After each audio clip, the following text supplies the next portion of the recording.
Bismillahirrahmanirrahim.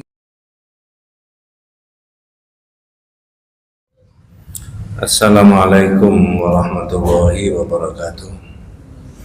Bismillahirrahmanirrahim. Innalhamdalillah nahmaduhu wa nasta'inuhu wa nastaghfiruh wa na'udzu billahi min syururi anfusina wa min sayyiati a'malina. May yahdihillahu fala mudilla lahu wa may yudlil falan tajida lahu waliyyan mursyida. Asyhadu an la ilaha illallah wahdahu la syarika lahu wa asyhadu anna Muhammadan abduhu wa rasuluhu la nabiyya ba'dah. Allahumma shalli ala Muhammad wa ala ali Muhammad kama shallaita ala Ibrahim wa ala ali Ibrahim wa barik ala Muhammad wa ala ali Muhammad kama barakta ala Ibrahim wa ala ali Ibrahim fil alamin innaka Hamidum Majid. Amma ba'du. Ma'asyiral muslimin rahimani wa rahimakumullah, usikum wa nafsiya bi taqwallahi faqad faza man ittaqa. Para jamaah yang dirahmati Allah Subhanahu wa taala. Penjelasan dari dua kalimat syahadat itu sudah kita terima di mana-mana, bahwa misinya Nabi dan para Rasul, wabil khusus Nabi kita Muhammad sallallahu alaihi wasallam, itu adalah mengajak untuk menyembah Allah satu-satunya. Kelihatannya itu sepele, tapi sebenarnya apa yang kita pelajari bertahun-tahun di berbagai majelis taklim itu adalah bersumber dari dua kalimat syahadat itu. Betapa tidak. Pertama, syahadat tentang Rasul itu ini harus diupdate terus setiap ngaji. Maknanya adalah al-imanu bi annahu mursalun min indillahi. Percaya bahwa Nabi Muhammad itu utusannya Allah. Nah, ini saja penjelasannya di beberapa kitab berdasarkan Quran dan Sunnah itu banyak. Ayat-ayat yang menerangkan qul innama ana basyarum mithlukum. Saya ini manusia biasa kayak Anda. Itu tidak satu ayatnya.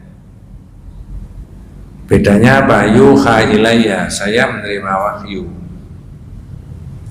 Jadi kalau mithlukum tahqiqul basyariyah, menguatkan hakikat kemanusiaan, berarti kebutuhan biologis, kebutuhan ini sama dengan manusia pada umumnya. Dua, penjelasan Nabi sendiri menyebutkan tentang dirinya itu adalah Abdullah wa Rasuluhu, hamba Allah dan utusannya Allah. La tudruni kama atrati nasara Isa bin Maryam innama ana abdun wa qulu Abdullahi wa Rasuluhu. Janganlah kalian memuji-muji aku seperti orang Nasrani itu memuji-muji Al-Masih. Ya, saya cuma hamba Allah. Kalau sampean menyebut saya Muhammad Abdullah, Muhammad Rasulullah, wes banyaklah berkaitan dengan al-imanu bi annahu mursalun min indillah. Dua, nusaddiquhu fima akhbara, membenarkan yang dikabarkan oleh Nabi. Karena Rasulullah itu cara bicaranya la yantiqu anil hawa in huwa illa wahyu yuha. Yang didhawuhnya Rasulullah ini wahyu, tidak ada motivasi lain kecuali menyampaikan wahyu Allah. Jadi kalau saya tarik 2025, kadang-kadang tokoh-tokoh itu ngomong A supaya dapat B. Kalau pakai Jawa-Jawa, aku tak ngomong ini cek oleh ngono, dibalik aku tak ngomong ngono cek oleh ini, ada motif. Oh, Nabi tidak, wahyu semata-mata. Orang tersinggung, orang nggak tersinggung, orang mendukung, orang tidak mendukung, yang ini wahyu. Nah itu. Tiga, nuti'uhu fima amara, mentaati yang diperintah. Empat, wa natruku ma nahaa anhu wa zajara, meninggalkan yang dilarang. Lima wa na'budullaha bima syara'a. Beribadah kepada Allah menurut yang disyariatkan. Nah, kali ini saya ingin membahas tentang haqqullah 'alal ibad wa haqqul ibadi 'ala Allah. Haknya Allah dan haknya manusia. Dan jangan saya ini punya hak, ya harus diambil, dan tidak boleh haknya itu diambil orang lain. Allah juga punya hak, Pak. Tidak boleh haknya Allah itu lalu oleh manusia diberikan kepada lain selain dari Allah. Nanti ada beberapa penjelasan. Kitab ini menulis khalaqallahu alam li ibadatihi wahdahu. Allah menciptakan alam. Namanya alam bukan manusia toh, ada benda, ada barang, ada binatang, ada tumbuh-tumbuhan. Itu untuk satu tujuan, menyembah Allah saja. Nah, kalau air caranya menyembah ya dituangkan ke bawah, itu mengalirnya ke bawah, tempat-tempat yang rendah. Kalau dipanasi mendidih, itu hukumnya Allah. Ini caranya air itu tunduk sama hukum kauniyahnya Allah itu di situ. Namanya api itu ya menjilatnya ke atas, membakar. Orang, bukan hanya orang, benda, barang, apa saja bisa dihanguskan dengan api dengan tiba-tiba. Ya. Tapi khusus manusia, kalau kitab ini menulis khalaqallahu alam li ibadatihi wahdahu, Allah menciptakan alam itu untuk menyembah Allah satu-satunya, tapi manusia gimana? Wa arsala lahum rusulan, lalu Allah mengutus rasul lita'limihim, untuk mengajarkan kepada mereka. Wa anzala ma'ar rusul kutub liyahkuma bil haqqi wal adli bainahum. Terus Allah menurunkan kitab menyertai nabi tadi, supaya kitab itu dipakai sebagai referensi untuk mengambil hukum di antara kitab ini dan seterusnya. Jadi manusia itu tidak dibiarkan begitu saja oleh Allah. Dalam kitab yang berbeda penjelasannya, Allahu khalaqana wa razaqana wa lam yatrukna hamalan bar arsala ilaina rasulan. Ya, Allah itu menciptakan kita, memberi rezeki kepada kita, dan tidak membiarkan kita terlantar. Jangan dimaknai tidak membiarkan terlantar itu diberi fasilitas hidup enak kepenak, enggak. Buktinya apa? Tidak membiarkan terlantar dalam banyak aspek. Wa anzala apa namanya? Allahu khalaqana wa razaqana wa lam yatrukna hamalan bal arsala ilaina rasulan. Allah mengutus rasul untuk kita semua. Faman ata'ahu dakhalal jannah. Siapa yang mentaati rasul masuk surga. Wa man asaw dakhalan nar. Siapa yang mengkhianati Rasulullah masuk neraka. Ya sudah, terserah, orang itu hambanya Allah. Makhluk yang diberi kebaikan enggak dan enggak itu terserah saja. Maka misinya Nabi tadi dan Rasul itu untuk menyembah Allah. Nah, sekarang dilalahnya, dalil-dalilnya haknya Allah itu apa? Pertama pakai ayat yang sudah sangat populer, wa ma khalaqtul jinna wal insa illa liya'budun. Aku tidak ciptakan jin dan manusia kecuali untuk menyembah Allah. Berarti makhluknya Allah ada yang namanya jin, tidak kelihatan. Pertanyaannya, apa boleh manusia menyembah kepada jin? Jawabannya tidak boleh. Dibalik, apa boleh juga manusia menyembah kepada jin, menyembah kepada manusia? Juga tidak boleh. Padahal nanti ada pembahasan di bab yang 13, posisinya manusia dengan jin itu lebih mulia manusia. Tapi kalau manusia menyembah jin, berarti manusia merendahkan dirinya sendiri. Ya, kalau wa ma khalaqtul jinna wal insa illa liya'budun, tapi ada ayat begini, Mas. Wa annahu kana rijalun minal insi ya'udzuuna birijalin minal jinni fazaduhum rahaqa. Ada manusia-manusia itu yang beristi'adzah. Beristi'adzah itu minta perlindungan kepada jin. Nah, jin itu tidak main nambah apa-apa kecuali menambah dosa. Nanti dibahas bentuknya gimana manusia beristi'adzah kepada jin. Jawabannya gampang. Kalau saya merujuk di kitab, kata Syekh Shalih Utsaimin, ulama Arab Saudi, beliau menyebutkan wa kanatil Arab fil jahiliyati idza nazalu fi wadin a'la aswatahum. Ada tradisi di kalangan masyarakat Arab jahiliyah. Apa?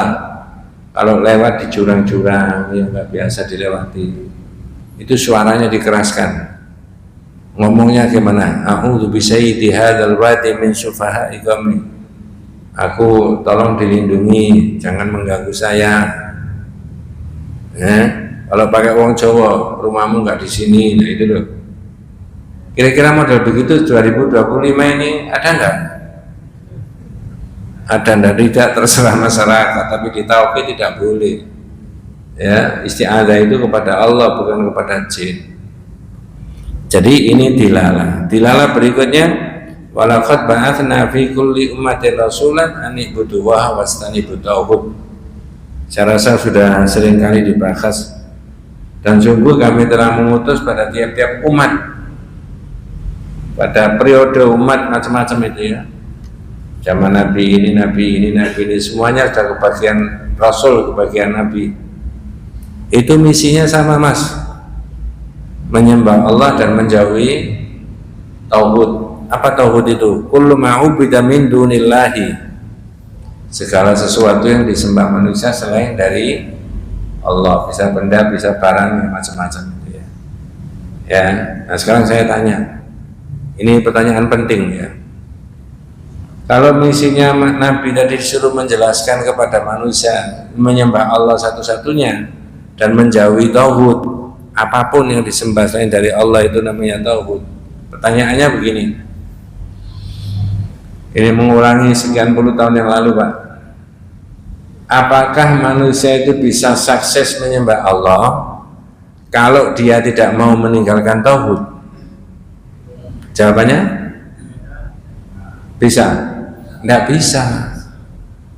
Syaratnya menyembah Allah itu sukses itu muwahhid, yang mengesahkan Allah itu segala bentuk tauhid harus diapakan? Disingkirkan, dihindarkan, dihilangkan. Jadi murni keikhlasannya di dalam bersyahadat itu. Nah itu makanya kalau pertanyaannya apa orang meniat menyembah Allah itu bisa sukses menyembah satu-satunya kalau dia tidak mau meninggalkan tauhid? Ya nggak bisa. Syaratnya sukses itu harus hanya Allah saja kok. Pertanyaan yang kedua, apakah ada orang berniat menyembah Allah tapi dia tidak mau meninggalkan tauhid? Jawabannya, kalau pertanyaannya ada, jawabannya ada. Apa boleh? Ya nggak boleh, itu namanya mendua. Maka harus fokus tadi kepada Allah. Nah di situ. Jadi walaqad ba'atsna fi kulli ummatin rasulan an ibudu wa wastanibu tauhid. Kalau jenengan pelajari di riwayatnya para penentang Nabi itu, ya Abu Jahal misalkan begitu ya, bahkan Abu Thalib sendiri ketika menjelang wafat, mengapa tidak mau membaca syahadat? Itu tidak mau apa nggak bisa? Tidak mau apa tidak bisa? Jawabannya tidak mau. Kenapa kok tidak mau? Ada jawabannya 3 Pak. Paling gampang nggak dapat hidayah. Paling jawaban yang kedua gengsi. Kok disuruh ikut Muhammad? Pak Muhammad itu baru orang kemarin. Maka di Islam itu tidak boleh ada gengsi. Mohon maaf adik-adik yang masih muda separuh dari umur saya, misalkan dia mempelajari agama dengan serius, lalu dia dapat ilmu sesuatu yang baru yang tidak saya ketahui, ya misalkan begitu, lalu saya ditegur karena ada kesalahan, boleh saya ikuti kebenaran yang dimunculkan dari adik-adik tadi? Boleh. Itu loh Islam itu di situ. Nah ini Abu Jahal ini nggak mau. Saya kok disuruh ikut Muhammad. Gengsi di Islam itu tidak boleh ada gengsi. Kalau ada gengsi itu bisa menolak kebenaran. Kebenaran tidak bisa masuk ke orang itu karena faktor gengsi tadi. Ada sekat-sekat status sosialnya itu cuma disekat, ya. strata pendidikannya menjadi sekat, ya, jabatannya menjadi sekat, itu tidak boleh. Sama bahasa sosialnya, ini bukan ilmu saya, orang itu egaliter, sama dalam pandangan akidah. Jadi Abu Jahal, Abu Lahab tadi tidak, Abu Thalib terutama yang berkelimang dengan Nabi itu tidak membaca syahadat, itu gengsi. Yang ketiga itu yang penting, Pak, ya, apa, berat meninggalkan ini yang lain-lain, ya. Jadi kalau pakai coro Jawa bahasanya sampean dulu, anak nek wis muni syahadat kan tidak boleh nyembah ini, iya, tidak boleh percaya ini, iya, yaitu yang saya keberatan. Ini tidak boleh begitu itu. Iman kita harus kepada Allah, segala bentuk yang berkaitan dengan kesyirikan harus ditinggalkan. Kemudian kitab ini juga mendalili mengenai, nah ini Pak, ya, ini bapak-bapak, adik-adik yang belajar bahasa Arab paham. Kalimat syai'an tidak ada alif lamnya, itu ma'rifat apa nakirah? Tambah bingung ya? Apa tadi Mas? Lu sampai tadi udah jawab apa? Syai'an itu ma'rifat apa nakirah? Nggak ngerti Pak Ustaz. Gini maksudnya, ada istilah makrifat dan nakiro. Makrifat itu khusus tertentu, kalau nakiro umum. Jadi misalkan saya ngomong masjidun, ada alnya enggak?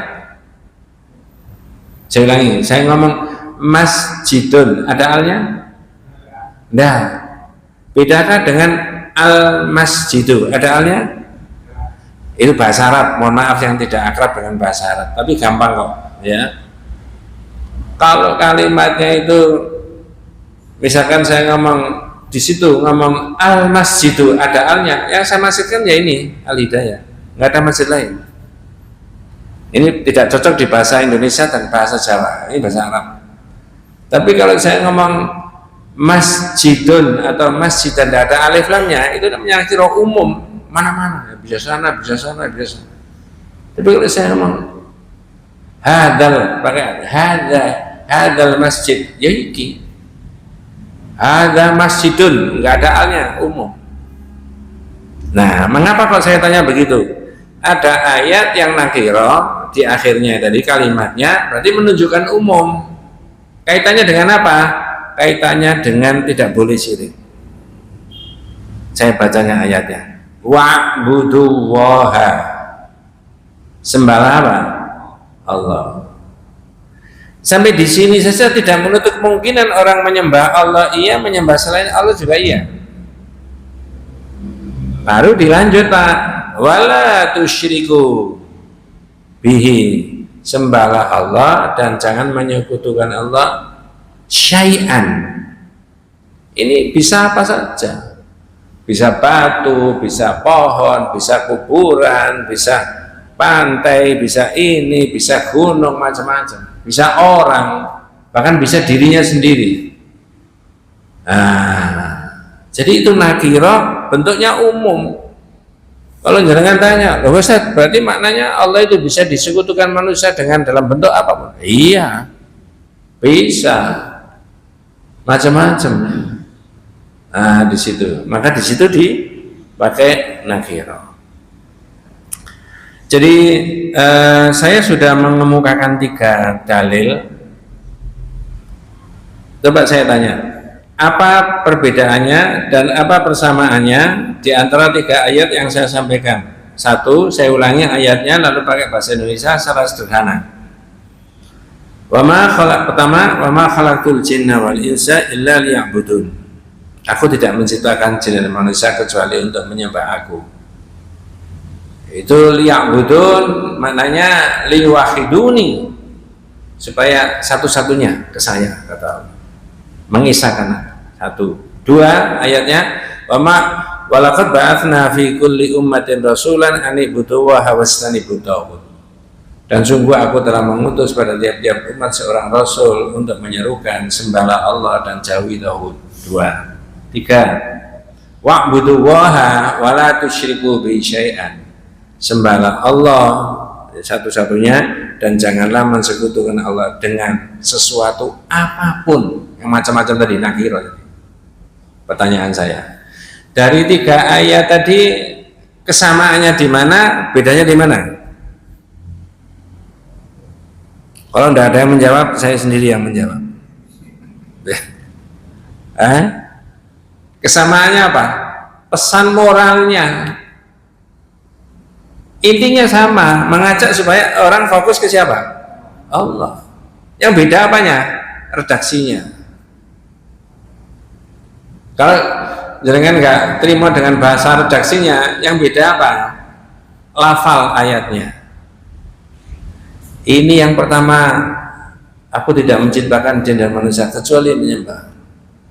Yang kedua, aku telah mengutus pada tiap-tiap umat untuk menyerukan sembahlah Allah. Sama kan pesan moralnya. Yang ketiga tadi, sembahlah Allah saja dan janganlah menyekutukan Allah dengan sesuatu apapun. Redaksinya beda-beda. Nah, ini masih banyak Pak ayatnya Pak. Coba saya cuplikkan 3 saja. Ada pertanyaan berikutnya, mengapa Allah pakai dialek dan redaksi yang berbeda-beda? Jawabannya gampang. Karena manusia itu daya ingatnya, daya serapnya, daya cerdasnya, daya nalarnya beda-beda, maka Allah untuk menerangkan pentingnya menyembah Allah pakai bahasa yang berbeda-beda. Itu jangan monoton, pakai ini, pakai ini. Ini antum saja yang duduk di sini pakai sama duduknya dan sebagainya, konsentrasinya sama. Bisa daya serapnya beda-beda? Beda, bisa. Bisa mungkin salah seorang di antara kita pernah mendengarkan dari sana, oh iya pernah diterangkan, tambah kuat dia. Ada yang baru kali ini bahasa saya mendengarkan. Nah itu perlu ada refreshing lagi tentang ayat ini supaya lebih mantap. Nah ini dimasukkan sebagai dilalah bagaimana caranya Allah menjelaskan kepada manusia tentang haknya Allah, bukan belum haknya manusia, haknya Allah. Nah sekarang haknya Allah dan haknya manusia. Haknya Allah dan saya tanya dulu, kalau haknya Allah berarti kewajibannya siapa Pak? Manusia. Yang mewajibkan manusia? Allah. Dibalik sekarang. Kalau haknya manusia, kewajibannya siapa? Saya ulangi, tadi kan haknya Allah kan? Halo? Saya gak serius ngomong. Ini ngotot-ngotot kok. Saya ulangi, kalau haknya Allah, kewajibannya yang mewajibkan manusia Allah. Dibalik, kalau haknya manusia, kewajibannya siapa? Jenengan tidak boleh ragu, itu kewajibannya Allah.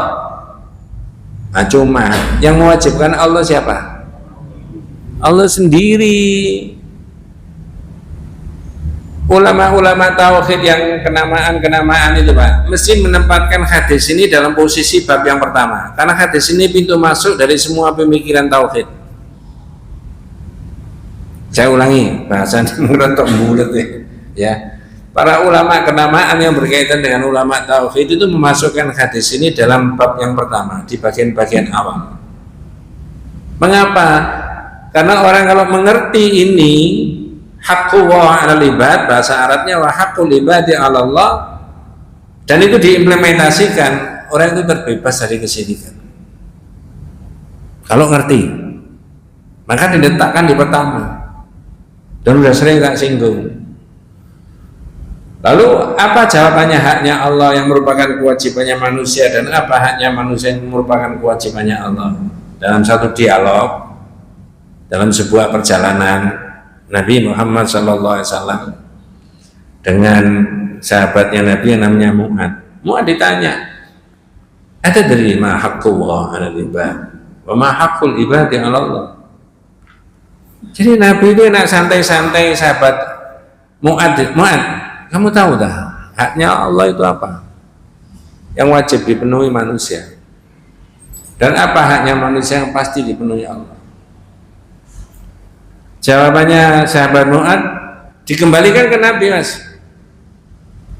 Ditanya oyo-oyo dikembalikan ke Nabi. Apa kata-katanya mengembalikan ke Nabi tadi? Allahu wa rasuluhu a'lam. Allah dan Rasulnya yang lebih tahu. Saya nggak tahu. Nah, dari situ diambil pelajaran, Pak. Nanti jangan kalau ngaji terus ketemu hadis-hadis yang model begitu. Mengapa sahabat ditanya kok dikembalikan ke Nabi? Jawabannya, tidak satu pun lesannya sahabat berani mendahului Nabi yang kaitannya dengan akidah dan ibadah. Saya ulangi, tidak satu pun lesannya sahabat berani mendahului dawuhnya Rasulullah dalam kaitannya akidah dan ibadah. Orang sekelas sahabat Mu'ad yang bersama Nabi dalam iman kita ditanya begitu dikembalikan ke Nabi. Oh, saya tidak tahu. Itu kan kalau pakai bahasa Surabaya, sing dadi Nabi niku kula tak sampean. Oh, ditanyakan saya. Maksudnya jenengan dan saya yang hidup di 2025 ini, Pak. Kalau itu masalah akidah dan ibadah, harus dikembalikan ke siapa? Boleh buat sendiri? Boleh memodifikasi sendiri? Tidak boleh. Kata Imam Malik mengatakan man ibtada'a bid'atan wa yarahu hasanatan faqad za'ama anna Muhammadan khana risalah. Siapa yang membuat sesuatu yang baru dalam agama walaupun dianggap baik, berarti orang itu menganggap Nabi Muhammad ini mengkhianati risalahnya Allah. Maka orang tidak boleh main-main dengan itu. Nah, sahabat saja dikembalikan. Nanti saya menemukan 4 atau 5 dalam satu kitab itu hadis yang berkaitan dengan Allah wa Rasulullah. Kemudian keterangannya Nabi, ya,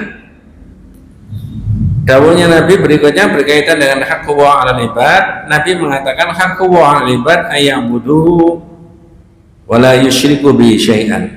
Haqqu wa 'alal ibad. Haknya Allah itu, haknya Allah agar manusia itu menyembah Allah dan tidak syirik. Kelihatannya sepele.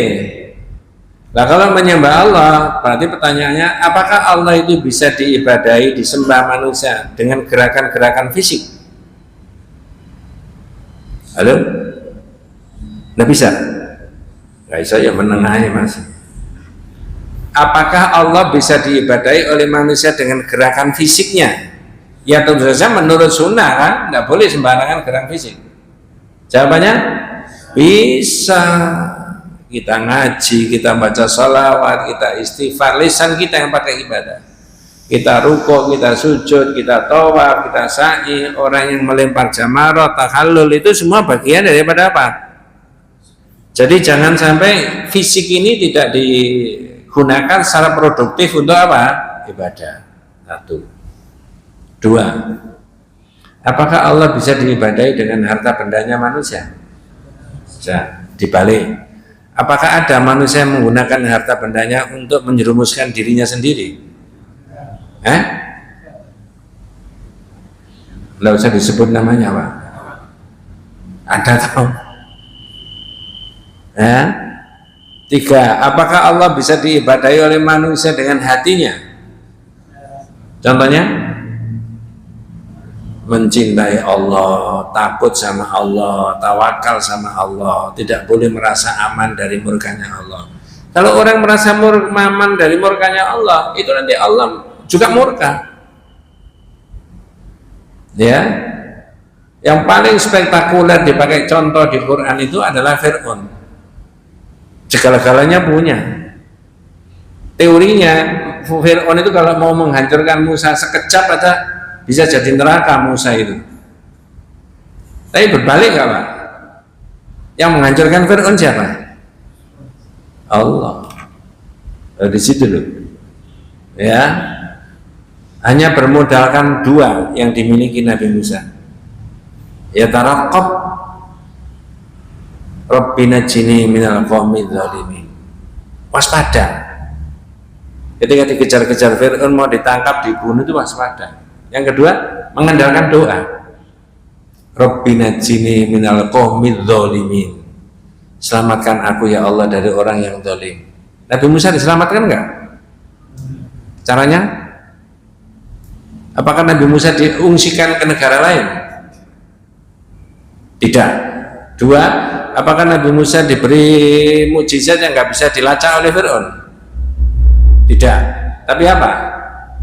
Fir'aunnya mas yang ditenggelamkan. Selesai kan? Jadi macam-macam itu caranya. Jadi haknya Allah itu hak untuk diibadahi satu-satunya. Dari sinilah nanti ini sumber pemikiran kitab-kitab tauhid semuanya. Ustaz, kalau begitu semua manusia harus menyembah Allah. Iya. Dengan apa? Semua yang dimiliki. Berarti semua yang dimiliki manusia itu bisa, yang tidak dipakai untuk menyembah Allah, bahkan menentang Allah, bisa. Nah, disitulah maka ada kewajiban. Jadi orang Islam itu menggunakan tema ini berarti dia akan produktif betul itu, bekerja, berpikir, ini semuanya dinamai itu kan untuk sana. Nah yang terakhir, kalau manusia bisa mengembalikan totalitas haknya Allah, maka kita dapat hak kita. Apa kata Nabi? Wa haqqul ibadi 'ala Allah, dan haknya manusia yang pasti dipenuhi Allah, alla yu'adziba man la yusyriku bihi syai'an. Bahwa sesungguhnya Allah tidak akan menyiksa bagi orang yang tidak berbuat apa? Syirik. Itu mengapa begitu?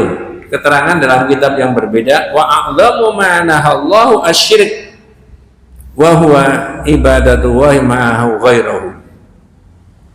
Sebesar-besar yang dilarang Allah itu perbuatan syirik, yaitu orang menyembah Allah dan juga menyembah selain daripada Allah, mendua. Dan variasinya syirik ini banyak sekali Pak, tidak bisa diterangkan satu persatu. Jadi kan kita ini dapat jaminan, garansi dari Allah, kita akan diselamatkan jika kita itu sepanjang hidupnya kita tidak berbuat apa?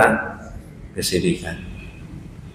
Itulah maka syahadat itu menjadi penting untuk diurai maknanya, supaya orang bisa mengamalkan tauhid dengan semurni-murninya. Ada banyak, nanti kita ketemu lagi itu. Hadis ini selalu dipakai, bisa setiap bab, ya, haknya Allah dan haknya manusia. Nah begitu, saya rasa itu mudah-mudahan bermanfaat buat kita semuanya, dan panjenengan dan keluarga tetap diberikan rahmat, diberikan barokah, diberikan hidayah dari Allah Subhanahu wa taala. Adanallahu wa iyyakum ajmain. Mari kita tutup dengan doa kafaratul majlis. Subhanakallahumma wa bihamdika asyhadu an la ilaha illa anta astaghfiruka wa atubu ilaik. Assalamualaikum warahmatullahi wabarakatuh.